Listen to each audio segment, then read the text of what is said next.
Hi, my name is Thor Lemon, and today I'm going to be going over the incline push-up. So this is Samantha, she's going to be my client for today. So what we're going to be doing is we're going to be doing an incline push-up. This is just an elevated version of the push-up that is a horizontal pushing motion that is a closed kinetic chain, meaning that the hands and feet are locked in the whole time, they're not moving around.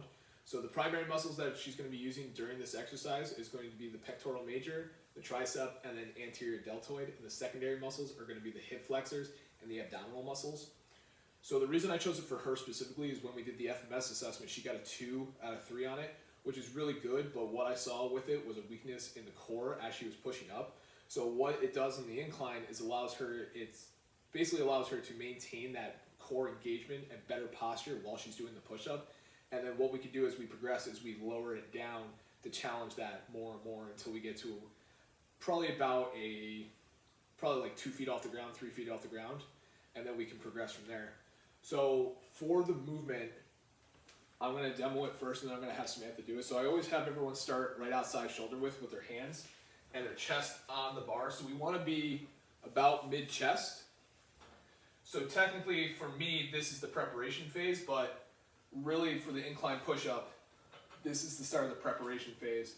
And then what we do is we start transitioning to the eccentric on the way down. We reach the central phase at the bottom, which is also the isometric, and then concentric right to terminal at the top. So 2 things with this is the reason I start people on the chest is so we can get the feet in the right position, so that way when you're pushing, you're right on the balls of the feet, and we're not feet too far out, and it puts more unwanted stress on the shoulder.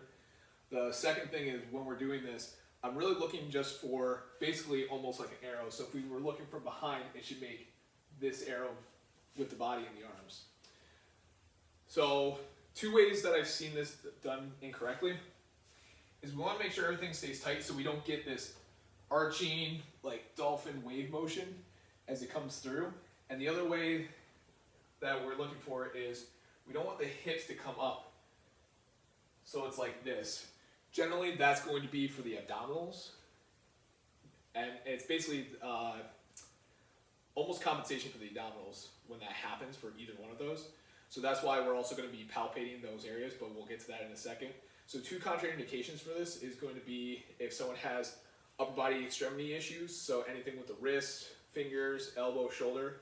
And then also if anybody has it's better for diastasis recti, but we still don't want to put that pressure where everything's coming out this way. So those would be 2 contraindications for it. So now I'm going to have Samantha do it, and then Samantha, before we do this, can I put my hands on you? Yes. Perfect. So what we're going to do is I'm going to have her set up, just like we talked about.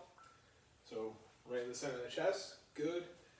Arms are right out shoulder width, and then we're going to press right up. So while she goes, so before she goes, I'm going to have her do 5 reps, and I'm actually going to palpate her shoulder blades to make sure we have healthy protraction and retraction as we do it, and then palpate her abdominals, again, just to make sure that we're having really tight,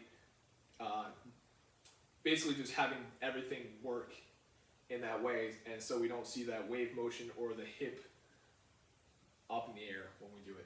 So Samantha's going to go do 5 reps, and I'm just going to put my hands on her shoulder blades. Good, and now I'm going to switch right to her abdominals. Once you hit 5, you can stop. So next what we're going to be doing is the MPI grading system. So this is going to be 5 different categories. It's going to be muscle activation. It's going to be looking for posture. There's a couple other categories for it, but essentially it's out of 10 for each. So what the MPI grading system does is it allows us to have a scoring system for progression. So what I'm looking for this specifically is I'm looking for muscle activation, which we're getting out of the palpations. I'm also looking for good posture. I want to see the head, hips, everything in one straight line when she's doing it. And then I'm also looking for, again, the proper elbow position where it is looking for basically making an arrow. So I'm going to have her do 5 more, and then I'm going to be looking from the lateral view and the posterior view while also palpating, just to make sure we have everything. So Samantha, when you're ready. Okay, good.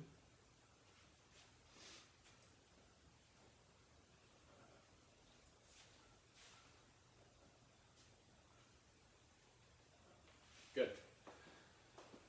So Once she can hit a 90, because I would want the bar to be right down here to really say, hey, that's a true 90 for the incline push-up. Once she can hit that, the next progression for it would be eccentrics off the floor and negatives off the floor. So we get in a normal full push-up position and then just have her fight as hard as she can to the way down.